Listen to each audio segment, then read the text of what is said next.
아주 오래전 영화입니다. 1940, 50년대 아주 고전 영화 중에 비비안 리, 클라크 케이블이 주연했던 바람과 함께 사라지다는 그런 영화가 있습니다. 사실은 그 영화 포스터를 준비했는데 유튜브에서 계속 이렇게 잘못하면 경고를 받기 때문에 띄우지를 못했습니다. 집에 가서 찾아보시고. 바람과 함께 사라지다는요, 미국의 소설가 마그릿 미첼이라는 분이 쓴 소설을 영화로 만들었습니다. 제가 살펴보니까 아카데미 상을 7개 부분에서 수상을 했더라고요. 내용을 요약하면 이렇습니다. 미국 남북 전쟁 즈음에 또 그 전쟁을 한참 하고 있는 그 시기에 미국 남부 어느 지방의 농장주 딸로 태어난 여주인공이 전쟁과 혼란의 시기를 살면서 그녀의 기구한 삶과 사랑을 그리는 소설, 영화가 바람과 함께 사라지답니다. 그 영화를 보면 그 여주인공이 결혼을 하는데 사랑하는 첫사랑과 결혼하지 않고 첫사랑이 자기 사촌과 결혼한 걸 보고 화가 나가지고 질투 때문에 사랑 없는 결혼을 합니다. 그런데 그것도 모자라서 남북 전쟁 때 남편이 군에 입대를 했는데 전사를 했다는 소식을 듣습니다. 그래서 다시 자신의 고향으로 돌아왔는데 얼마 있지 않아서 어머니가 죽고 아버지가 그것 때문에 충격을 받아서 실성을 합니다. 그리고 부유했던 집이 가세가 기울어져서 정말 남들에게 의탁할 정도로 가난하게 떠돌이 생활을 해야 했습니다. 그러다가 돈 때문에 다시 결혼을 하게 됐고요. 그리고 마지막에 자신을 그래도 사랑할 것이라고 생각했던 첫사랑이 다른 여인을 사랑하고 또 그런 와중에 자신을 진심으로 사랑한 사람이 남편이라는 걸 깨달았을 때 남편은 절망을 하고 이미 떠난 상태였습니다. 한마디로 자신의 가장 소중하고 사랑하는 모든 것들을 다 잃어버린 거죠. 이 영화의 앞권은 자신의 모든 것을 다 잃어버린 것 같은 그런 절망적인 상황에 처해 있는 이 여주인공이 스스로를 위로하면서 읊조리는 대사입니다. 아마 여러분 들어보셨을 거예요. 내일은 내일의 태양이 뜰 거야. 다시요. 내일은 내일의 태양이 뜰 거야. 이 대사는 영화사에 길이 남을 만한 그런 명대사가 되었습니다. 여러분, 맞습니다. 우리 모두에게는 내일은 내일의 태양이 다시 떠오릅니다. 각자에게 주어진 상황과 삶의 무게로 어떨 때는 이렇게 계속 살 수 있을까 걱정도 되지만 오늘 밤이 지나면 내일의 태양이 다시 떠오르고 여전히 바람이 불고 비가 와서 곡식이 자라고 봄, 여름, 가을, 겨울이 우리들 삶에 계속될 것입니다. 내가 힘들어서 잠시 쓰러질지라도 하나님은 졸지도 한숨 쉬실 겨를도 없이 날마다 우리가 살고 있는 이 세상을 돌리시고 이끄시고 세워가십니다. 그것을 믿는 것이 성도의 믿음이고 영적인 안전입니다. 우리는 작년 9월 말부터 지난주까지 사도행전 1장에서 8장까지 말씀을 설교로 들었습니다. 하나님 나라의 증인들, 핍박 속에 퍼져가는 복음, 이런 큰 두 가지의 주제로 제가 살펴보니까 17번에 걸쳐서 설교를 했더라고요. 같은 것을 계속하면 지루할 것 같아서 이번 주부터 다른 시리즈로 분위기를 좀 바꿔보려고 합니다. 그러고 난 다음에 다시 사도행전으로 돌아오면 될 것 같아요. 그래서 이번 시리즈 주제는 하나님이 채우신답니다. 하나님이 채우신다. 오늘은 그 첫 번째 시간으로 이런 것을 회복하는 용기라는 제목으로 함께 말씀을 나누겠습니다. 오늘 본문은요, 블레셋의 전설적인 영웅 이 골리앗을 죽이고 이스라엘의 전쟁 영웅으로 떠오른 다윗이 참 공교롭게도 자신의 장인 사울 왕에게 쫓겨서 오랫동안 도망자 신세를 하면서 겪었던 이야기 중에 한 장면을 보여주고 있습니다. 그런데 오늘 조금 얽혀있는 이야기가 많아서 먼저 본문에 이르기까지의 상을 좀 이해할 필요가 있습니다. 다윗이 이스라엘이 경기도 면적이 한 2배 정도밖에 안 되는 작은 땅이에요. 다윗이 사울 왕의 군대를 피해서 그 작은 나라를 아무리 피해 다녀도 한계에 부딪힐 수밖에 없잖아요. 잡힐 것 같아요, 곧. 그래서 어쩔 수 없이 적국인 블레셋 땅으로 망명을 갑니다. 거기서 블레셋의 한 족속 중에 하나인 가드 왕의 용병 노릇을 하면서 자신과 그의 가족 그리고 따르는 모든 사람들이 블레셋의 시글락이라는 곳에서 1년 4개월을 보냅니다. 한번 띄워주실까요, 지도를? 지금 이 좀 중간에 있는 분홍색 저 지도가 이스라엘 지도고 그 옆에가 지금 이제 블레셋 그런 지도입니다. 시글락 저 밑에 있잖아요. 그러니까 이스라엘 땅이 아니기 때문에 저기에 이제 거주하게 된 거예요. 됐습니다. 저기에 거주하게 됐으니까 블레셋은 적국이잖아요. 그러니까 더 이상 사울 왕의 군대가 자신들을 쫓아올 수 없는 거예요. 그런데 여러분, 블레셋이 어떤 나라입니까? 다윗이 죽였던 골리앗의 고국이 블레셋이에요. 블레셋의 가장 위대한 장수를 다윗이 죽였단 말이에요. 그런데 그 적국에 자신의 목숨을 의탁할 수밖에 없는, 가족의 생계를 다 의탁할 수밖에 없는 그런 결정을 하게 된 데는 얼마나 자신의 삶이 위태롭고 어려웠으면 그렇게 했을 거예요. 어쩔 수 없는 거죠. 그런데 그러던 중에 자신의 고국 이스라엘과 지금 살고 있는 블레셋 간에 전쟁이 일어났습니다. 어떻게 돼요? 용병으로 지금 거기 겨우 살고 있기 때문에 자신과 자신의 부하 장수들과 함께 군대를 데리고 자신의 조국을 쳐야 하는 블레셋의 군대에 참여하게 됐어요. 그런데 전쟁을 하기 직전에 블레셋 사람들이 다윗이 이스라엘 출신이잖아요. 자신들의 아주 전설적인 장수 골리앗을 죽인 사람이잖아요. 전쟁 때는 어떻게 될지 모른다, 믿을 수 없다고 왕에게 반대를 합니다. 그래서 어쩔 수 없이 왕이 다윗을 잘 타일러서 자기가 살던 곳으로 보내버립니다. 이것이 오늘 본문 이전까지 이야기예요. 자, 벌써부터 주무실 여러분이 계시는데 이거 듣고 주무시죠. 자, 이렇게 다윗이 그의 부하들과 전쟁터에 나갔다가 전쟁은 못하고 다시 자기들이 살던 거주지로 돌아왔습니다. 그런데 전혀 예상을 못하는 뜻밖의 상황을 맞이하게 됩니다. 목숨을 걸고 전쟁터까지 갔다 왔는데 정말 치열한 생존의 일선에서 겨우 돌아왔는데 그 사이에 아말렉 족속이 침입을 해서 집과 성을 불태워버리고 자신의 가족들, 자녀들, 성 안에 있는 모든 사람들을 생포해 가지고 포로로 붙잡아 끌고 가버렸어요.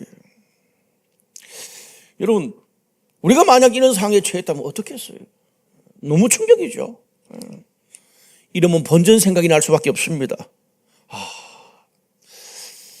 내 가족과 내 집과 내가 있는 모든 공동체가 무너질 때까지 도대체 내가 무엇을 위해서 이렇게 열심히 살았지? 후회스러울 수밖에 없는 거예요. 여러분, 오늘 본문이 왜 있습니까? 오늘 본문이 이렇게 기록되어 있는 이것은요, 다윗과 그를 따르는 사람들이 처한 비극적 상황이 얼마나 힘든가, 그것을 보여주기 위해서 본문이 있는 게 아니에요. 오히려 모든 것을 빼앗기고 잃어버린 상황에서도 하나님이 그들을 어떻게 건지시고 잃어버린 그들의 삶을 다시 채워가시는가, 그것을 보여주는 말씀이 본문의 말씀입니다. 저는 두 가지 정도를 여러분과 나누고 싶어요. 우리가 이런 것을 회복할 수 있는 용기를 얻게 되려면 먼저 첫 번째로 따라합시다. 슬퍼할 때 충분히 슬퍼해야 된다. 오늘 4절 말씀 보니까 이런 말씀이 있어요. 다윗과 그와 함께한 백성이 울 기력이 없도록 소리를 높여 울었더라. 제가 오늘 이야기하니까 여보, 슬퍼할 때 충분히 슬퍼하라는 성경에 나와? 또 낙하산 하려는 거 아니야? 그래서 제가 이 구절을 이야기했더니 성경에 울 기력이 없을 정도까지 울었다는 말이 있어? 그러더라고요. 네. 다윗과 그와 함께한 백성들이 울 기력이 없도록 소리를 높여 울었대요. 자, 근데 여기 다윗과 그의 백성들이 어떤 사람들입니까? 다윗은요, 10대 때 당대 최고의 장수 골리앗을 물맷돌을 던져서 죽인 전쟁 영웅입니다. 뿐만 아니라 다윗과 함께한 그 부하 장수들은 수많은 전쟁에서 다윗과 함께 승리를 하고 생과 사이에 고비를 넘었던 사람들이에요. 얼마나 많은 사람을 또 죽였겠어요. 전사들이니까. 또 사울왕의 군대를 10년 가까이 피해 다니면서 이들은 적어도 지옥에서도 살아남을 수 있는 그런 전사들입니다. 그런데 여러분, 그런 영웅과 전사들 강한 사람들이 지금 울고 있습니다. 왜? 붙잡혀간 가족들과 폐허가 돼버린 집과 성 공동체를 보면서 울 기력이 없을 정도로 소리 높여 울었다. 그렇게 되어 있습니다. 우리는 그들이 당한 슬픔과 충격, 박탈감이 얼마나 큰지를 짐작할 수 있습니다. 여러분, 우리도요, 인생을 살다 보면 어느 순간에 다윗과 함께하는 사람들이 오늘 시글락에서 겪었던 이런 슬픔, 이런 비극을 마주해야 될 때가 있습니다. 그런데 여러분, 오늘 본문을 보세요. 다윗이 열심히 살지 않아서 이런 일이 일어났습니까? 생각이 없어가지고, 기가 얇아가지고, 이런 일이 일어났습니까? 아니에요. 제가 앞에 이 본문 읽기 전에 말씀을 드렸잖아요. 다윗과 그를 따르는 사람들이 누구보다도 생존 살아남기 위해서 치열하게 살았던 사람들입니다. 사울왕의 칼을 피해서 그 경기도 2배 되는 좁은 이스라엘 땅을 숨어 피해 다녔던 사람들이고요. 적국의 목숨을 구걸할 정도로 자존심 다 내려놓고 직장 생활하고 전쟁터 가서 싸운 그런 사람들이. 그리고 마지막에는 자신의 조국과의 싸움에 적국의 용병으로 참여하기까지 하는 그런 수모를 겪은 사람들입니다. 여러분, 이 정도면 인생에서 자기 힘으로 노력하고 최선 다한 걸 할 수 있는 것은 다 했다는 말이에요, 이 사람들. 그런데 그렇게 최선을 다했는데도, 그렇게 열심히 살았는데도 원치 않는 상황에 의해서 한순간에 가족과 공동체, 집과 재산을 잃어버리는 그런 고통, 위기를 당하게 된 겁니다. 그래서 그냥 맥이 탁 풀린 거예요. 내가 그렇게 최선을 다하지 않았다면, 그동안 내가 하나님 뜻대로 살려고 발버둥치지 않았다면 좀 덜 억울했을 거예요.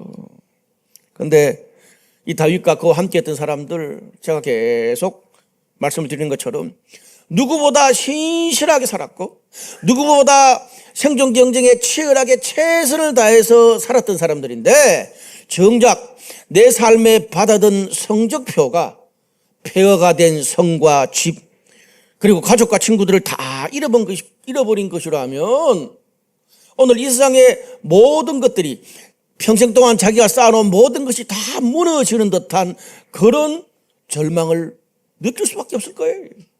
오늘 그래서 여러분, 성경에 울 기력이 없을 정도까지 모두가 함께 울고 있는 것입니다. 우리가 흔히 믿음의 사람, 신앙인들은 울면 안 된다, 어떤 불평, 근심, 걱정은 입 밖에 내지 않고 오직 순종하고 아멘하며 살아야 된다, 그런 말 많이 들었죠. 걱정될 때 찬송하고 근심될 때 기도하라, 그것이 미덕이라고 배웠습니다. 그런데 제가 그렇게 살아보니까 잘 안 돼요. 제가 목사가 되고 난 다음에 나중에 그렇게 설교하시는 그 목사님도 뒤로 가서 자기도 불평하더라고요. 여러분, 오늘 본문에 왜 울 길이 없을 정도로 울었다는 말이 나올까요? 여러분, 정말 우리가 슬퍼해야 될 때는 슬퍼할 줄 알아야 됩니다.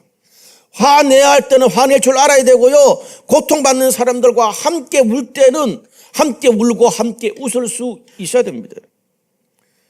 여러분, 제가 거의 한 7, 8년 전에 제가 부목사로 있을 때, 그때 제가 막 전시, 결핵 이런 게 너무 심해가지고 평생 이러고 살았어요.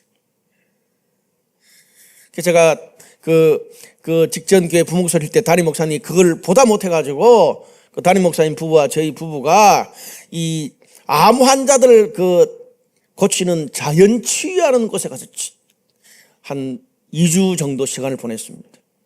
근데 거기 있는 분이 저한테 이렇게 뭐 여러 가지를 막 검사하면서 저한테 뭐라고 한 줄 아세요? 목사님, 화 잘 못 내시죠? 아니요, 잘 내는데요. 그러니까 우리 옆에 있던 집사람이 맞아요. 우리 남편 화를 못 내요. 화 내야 될 때 안 내고 6개월 뒤에 뒤끝이 장렬이에요. 그러고 나니까 제가 뭐예요? 목회자는 참아야 되는 직업이잖아요. 참아야 되는 직업. 그러니까 그게 전식이 더 강화된다는 거예요. 그러고 난 다음에 제가 또 나중에 또 한국을 대표하는 그런 상당 교수님이 부흥 집회 한 분 오셨어요. 그분의 명언이 제 인생을 바꿨습니다. 다른 사람에게 화내지 말고, 아내에게 화내지 말고 아내 앞에서 화내라. 다시요. 아내한테 다른 사람에게 화내지 말고 아내 앞에서 다른 사람 앞에서 화를 내라는 거예요. 다른 거예요. 제가 이걸 실천하고 난 다음에 굉장히 많이 좋아졌습니다. 바르게 화내는 것, 바르게 슬픔을 풀어내는 것, 바르게 기쁨을 함께 나누는 법을 배워가게 되는 거죠. 여러분, 울 때 울 줄 알고 슬퍼할 때 슬퍼할 줄 아는 게 얼마나 인간적이고 이게 얼마나 어려운 줄 아세요? 여러분, 우리가요 힘들 때는 힘들다 그럴 줄 알아야 됩니다. 아니면 아니다 노할 줄 알아야 되고요, 상대에게 내 마음이 진정될 때까지 좀 기다려 주시고 건들지 말아 주세요라고 말할 수 있어야 됩니다. 그래야 인간이 속병, 화병 안 걸리고 살 수 있습니다. 오늘 본문에 나오는 다윗과 함께 했던 이 전사들의 눈물이 값진 것은요, 그들의 눈물이 단순히 감상적이고 지나가는 외로움 때문에 운 게 아니에요. 붙잡혀간 가족 때문에 울었고, 붙잡혀간 친구들과 파괴된 공동체와 성과 집을 보면서 울었고 근심하고 걱정했습니다. 파괴된 그 도시를 보면서 울었어요. 책임감이 있는 눈물이죠. 박수 받아야 되는 근심이고 스트레스라고 저는 생각을 합니다. 여러분, 오늘 본문의 뒷부분에 가서 보면 그들의 이 눈물과 분노 때문에 나중에 잃어버린 모든 것을 되찾게 되는 원동력이 된다는 사실입니다. 그래서 우리가 슬퍼할 때 충분히 슬퍼하고 더 이상 울 수 없을 때까지 다 토해내야 됩니다. 그래야 다음 스텝으로 갈 수 있어요. 다음 스텝으로. 여러분, 이렇게 큰 슬픔과 분노와 원한을 풀어내지 못하면 나중에 지나가고 난 다음에 나도 모르게 주체할 수 없는 누군가를 향한 분노와 엉어리가 그것이 내 마음속에 자리 잡아가지고 평생 나의 영혼과 내면을 파괴하고 다른 사람까지 괴롭힐 수 있습니다. 40살, 50살 넘어서 사춘기 정상을 볼 수 있다는 그 말입니다.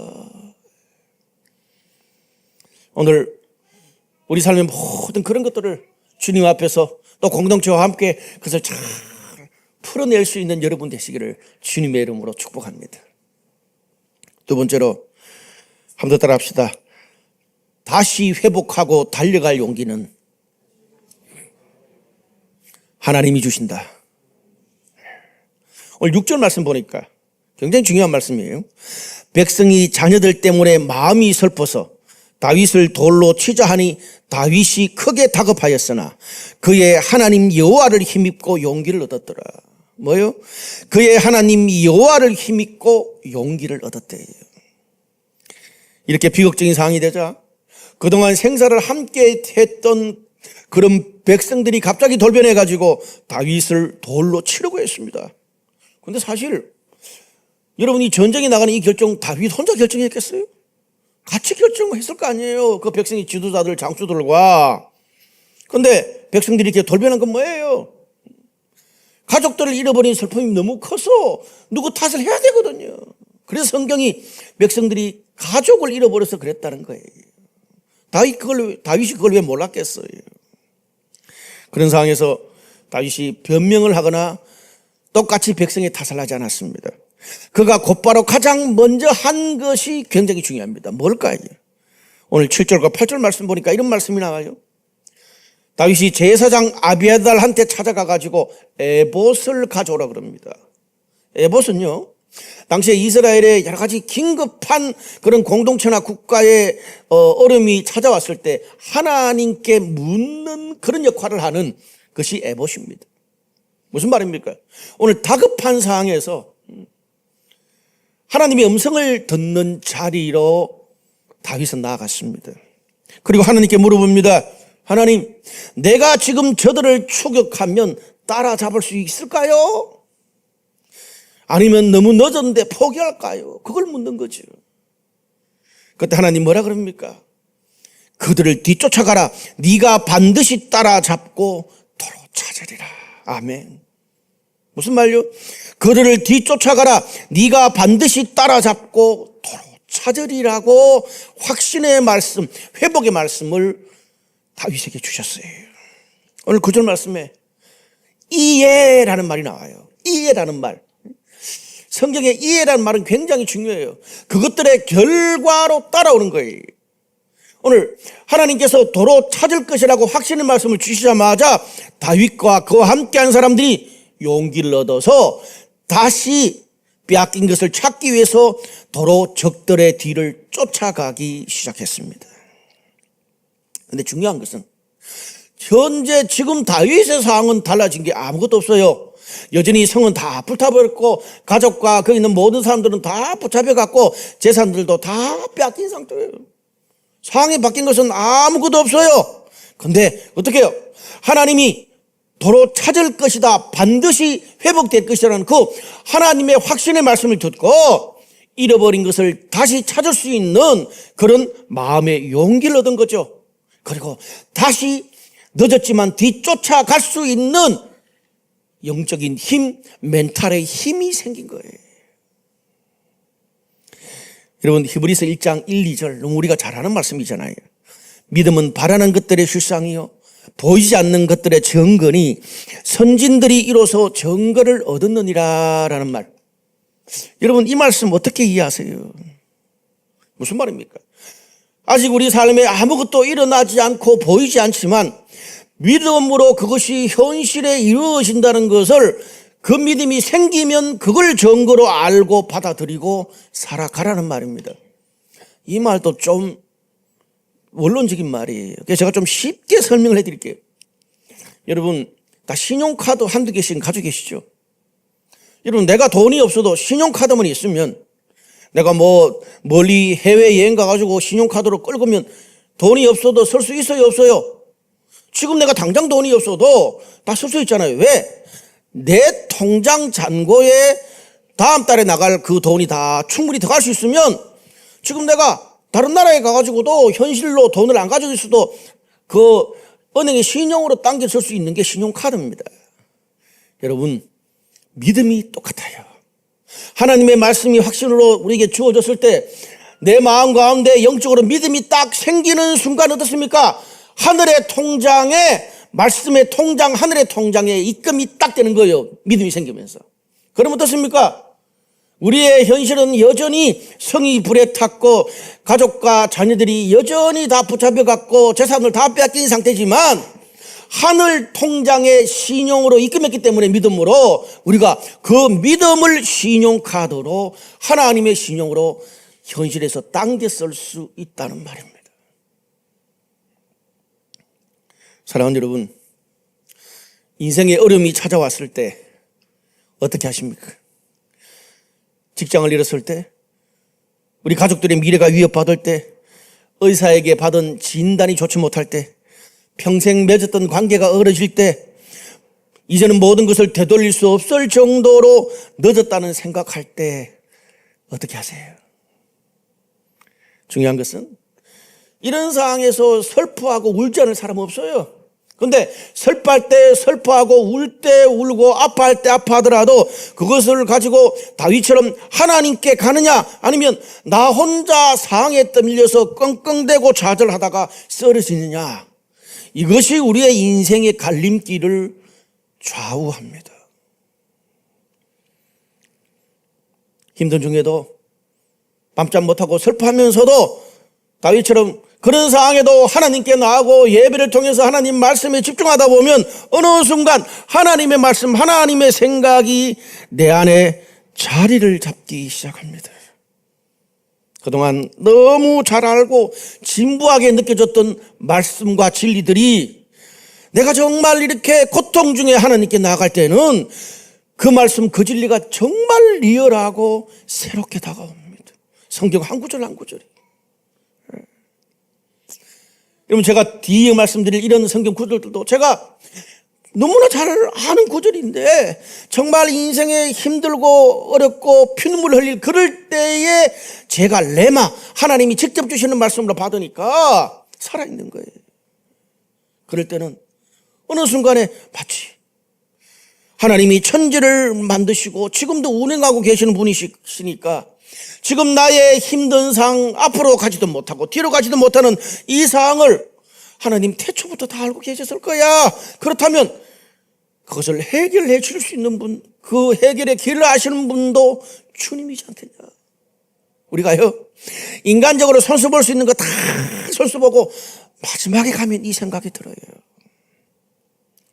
여러분, 제가 젊은 시절에 너무 힘들어할 때 정말 이 구절 하나로 눈물 콧물 빼면서 나를 바꾼 구절 하나 있어요. 뭔지 아세요? 요한복음 14장 18절. 내가 너희를 고아와 같이 버려두지 아니하고 너희에게로 오리라. 다시요. 내가 너희를 고아와 같이 버려두지 아니하고 너희에게로 오리라. 여러분, 고아가 어떤 사람입니까? 이 세상에 걔를 돌봐주고 관심을 가져줄 사람이 아무도 없는 사람이 고아예요. 어린 고아이기 때문에, 부모님이었기 때문에 스스로 문제를 해결해낼 수 있는 능력이 없는 사람이 불쌍한 고아입니다. 여러분, 어느 순간에 내가 그 고아라는 생각이 든 적 없었어요. 맞아, 내가 고아와 같이 내 주변에 나를 정말 이해해주고 나를 끝까지 돌봐줄 사람이 누가 있어? 실패하고 좌절하고 다른 사람들한테 미운틀이 박힌 나를 하나님이 고아처럼 버려두지 않으시고 떠나지 않으시는구나라는 말이 내 마음에 어느 날 팍 박히는 거예요. 무슨 일이 일어나든지 나에게, 맞아, 모든 것이 나의 실수고 나의 책임이라고 할지라도 내 삶이 폐허가 되고 잃어버린 내 삶을 도로 찾을 때까지 하나님은 끝까지 나를 책임져 주실 거야. 그 말입니다. 여러분, 그런 생각 안 드세요? 이 말씀이 나의 그 비극적 상황에서, 나의 고통스러운 상황에서 어느 날 성육신이 되어서 해석이 되어지는 거예요. 그러므로 오늘 말씀을 듣는 사랑하는 모든 여러분, 우리가 더 이상 일어나지도 않은 일과 불안 때문에 슬픔과 불안과 두려움이 여러분의 마음과 여러분의 가정과 여러분의 공동체를 지배하게, 여러분의 미래를 지배하게 놔두지 마십시오. 다윗처럼 우리의 성과 집이 불타고 황폐해져도, 가족과 친구 공동체가 무너지는 것을 우리가 간혹 보게 되더라도 오늘 본문의 말씀처럼 하나님의 말씀을 나의 말씀으로 믿음으로 받으면 다시 쫓아가서 모든 것을 도로 찾고 회복할 용기를 얻게 될 줄로 믿습니다. 그 하나님께서 여러분의 부족하고 잃어버린 모든 빼앗긴 것을 다시 채우실 줄 믿습니다. 저는 이 말씀을, 이 시리즈 설교 말씀을 들으면서 하나님께서 여러분의 삶에 빼앗긴 모든 것을 하나씩, 둘씩, 셋씩 다시 회복하고 채우시는 그런 믿음의 간증과 증거를 보게 되기를 바랍니다. 말씀 결론을 맺을게요.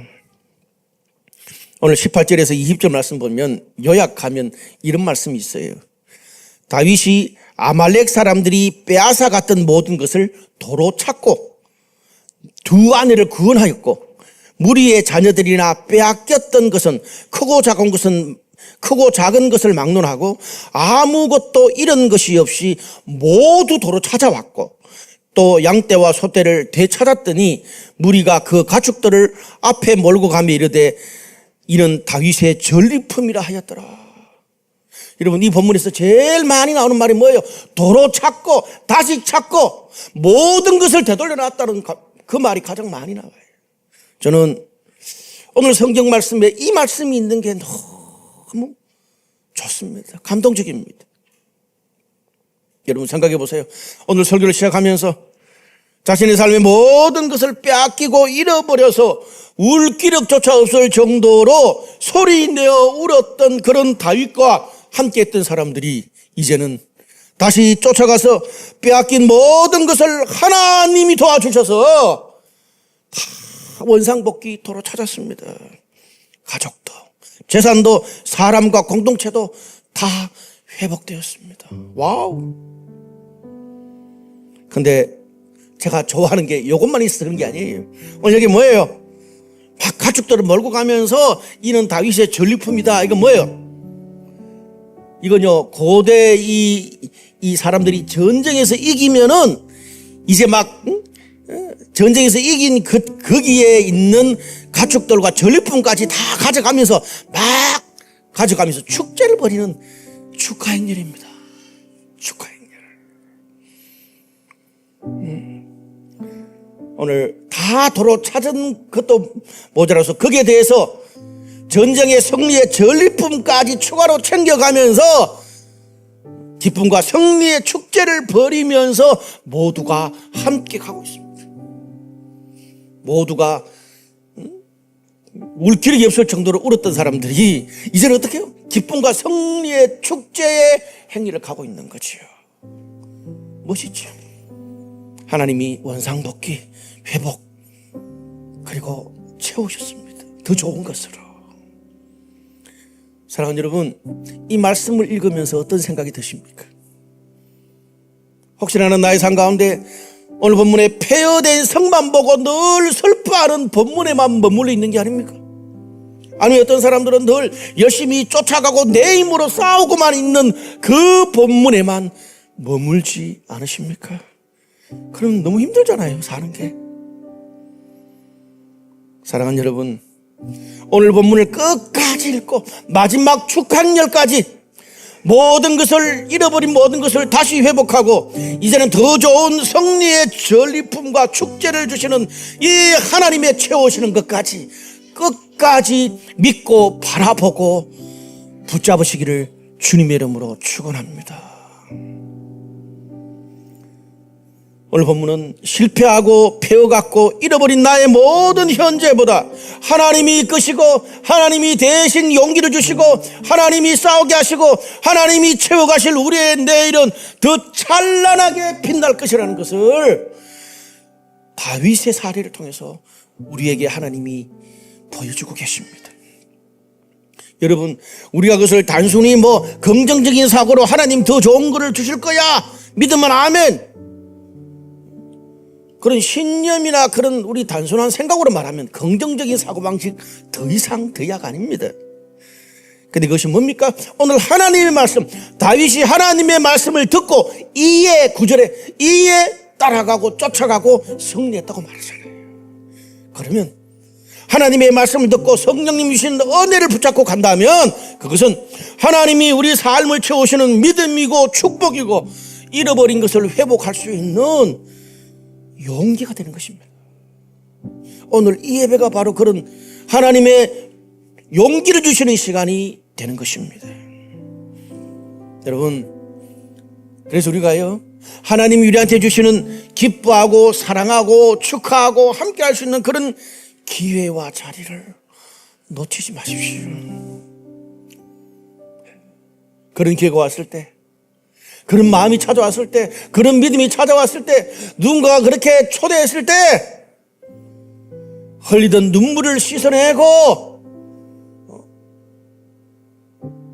샤워도 하고 멋지게 꾸미고 몸에 딱 달라붙는 옷도 입고 선글라스도 끼고 오늘 걱정은 오늘로 다 털어내고 내일은 다시 내일의 태양이 떠오른다고 바람과 함께 사라지다의 명대사처럼 자기 자신에게 그렇게 외치십시오.